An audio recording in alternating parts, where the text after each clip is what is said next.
Hi guys, let's quickly discuss most of the differences between prokaryotic cell and the eukaryotic cell। हमारे पास total 17 character होंगे और हर slide में हमारे पास कुछ related points होंगे, तो हमें स्लाइड्स के अकॉर्डिंग कैरेक्टर्स को याद करना है, मतलब स्लाइड्स के हिसाब से आप ब्रेक कर सकते हैं। First one is nucleus and nuclear membrane. Prokaryotic cell में nuclear membrane absent, eukaryotic cell में हमारे पास प्रेजेंट रहती है। प्रोकैरियोट्स में ट्रू न्यूक्लियस एब्सेंट रहता है, वहां पे न्यूक्लियोइड प्रेजेंट रहता है जिसे हम जीनोफोर, इंसिपिएंट न्यूक्लियस और बैक्टीरियल क्रोमोसोम भी कहते हैं। वाइल इन यूकैरियोट्स हमारे पास ट्रू न्यूक्लियस प्रेजेंट रहेगा जो कि मेम्ब्रेन बाउंड रहता है। If we talk about nuclear DNA और क्रोमोसोमल डीएनए, प्रोकैरियोट्स में single circular double stranded naked coiled DNA रहता है। अब वो कॉइल्ड रहता है with non histone proteins that are known as polyamines. While in eukaryotes हमारे पास मल्टीपल फॉर्म में न्यूक्लियर डीएनए की बात कर रहे हैं, जैसे हमारे पास क्या होता है 2n = 46, तो 46 क्रोमोसोम्स में हमारे पास वो डिवाइड हो गया है हमारा न्यूक्लियर डीएनए। लीनियर होता है, double stranded coiled DNA with the histone proteins. Prokaryotes में इंट्रॉन्स एब्सेंट रहते हैं, वाइल यूकैरियोट्स के जीन में इंट्रॉन एंड एक्सॉन दोनों प्रेजेंट रहते हैं। प्लाज्मिड ओनली प्रोकैरियोट्स में प्रेजेंट रहेगा, that is non essential. Single copy भी हो सकती है, मल्टीपल भी हो सकती है। ये कैसा होता है? Circular double stranded self replicating DNA रहता है। इसे ही हम नॉन क्रोमोसोमल और एक्स्ट्रा क्रोमोसोमल डीएनए, सिंस ये हमारे पास ये न्यूक्लियर डीएनए हो गया और ये प्लाज्मिड हो गया, न्यूक्लियस के बाहर है, हम ऐसा मान के चलते हैं कि ये न्यूक्लियर डीएनए का पार्ट नहीं है, that's why it is known as extra chromosomal DNA.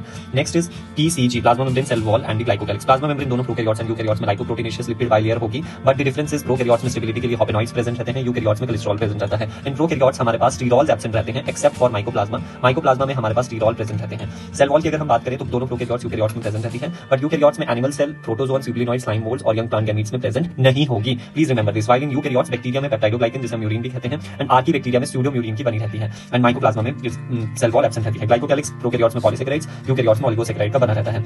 अब ऑर्गेनल्स की अगर हम बात करें, प्रोकैरियोट्स में मेम्ब्रेन बाउंड ऑर्गेनल एब्सेंट रहती है, यूकैरियोट्स में प्रेजेंट रहती है। दोनों membrane bound and non membrane bound. Prokaryotes में हमारे पास नॉन मेम्ब्रेनस एक ऑर्गेनल प्रेजेंट रहती है, that is the ribosome. Ribosome हमारे पास प्रोकैरियोट्स में 70s, यूकैरियोट्स में दोनों 70s एंड 80s। पॉलीसोम्स और पॉलीराइबोसोम की अगर हम बात करें तो ओनली प्रोकैरियोट्स में प्रेजेंट रहेगा। एक्चुअली एक एमआरएनए की चेन पे हमारे पास सेवरल राइबोसोम अटैच रहेंगे जो कि multiple copies of single type of protein बनाएंगे। फ्लैजेला की अगर हम बात करें, प्रोकैरियोट्स में 3 पार्ट होते हैं, यूकैरियोट्स में 2 पार्ट्स होते हैं। प्रोकैरियोट्स में रोटेटरी मूवमेंट शो करता है, 1+1 मोनोफिब्रिलर अरेंजमेंट एंड फ्लैजेलिन प्रोटीन का बना रहता है। यूकैरियोट्स में हमारे पास हुक एब्सेंट रहेगा, अनड्यूलेटिंग मूवमेंट रहता है, 9+2 microtubule arrangement and tubulin protein का बना रहता है। बिलियन फिम्रे ओनली प्रोकैरियोट्स में प्रेजेंट रहते हैं। नेक्स्ट मीसोसोम्स ओनली प्रोकैरियोट्स में प्रेजेंट रहेंगे। इनफोल्डिंग होगी प्लाज्मा मेम्ब्रेन की जो वेरियस फंक्शन परफॉर्म करेगी, एंड यूकैरियोट्स में मीसोसोम एब्सेंट रहेगी। क्रोमैटोफोर हमारे पास ओनली प्रोकैरियोट्स में प्रेजेंट रहता है, स्पेसिफिकली बीजीए जो कि हमारे पास पिगमेंट्स को स्टोर करेगा, यानी फोटोसिंथेटिक पिगमेंट को स्टोर करेगा। गैस वैक्यूल ओनली हमारे पास फोटोसिंथेटिक बैक्टीरिया में प्रेजेंट होता है to provide the buoyancy, eukaryotes में एब्सेंट। प्रोकैरियोट्स में इंफ्यूजन बॉडीज प्रेजेंट रहती है, यूकैरियोट्स में absent. Glycogen granule, polyhydroxybutyrate granule, cyanophycin and volutin granules की फॉर्म में हो सकता है।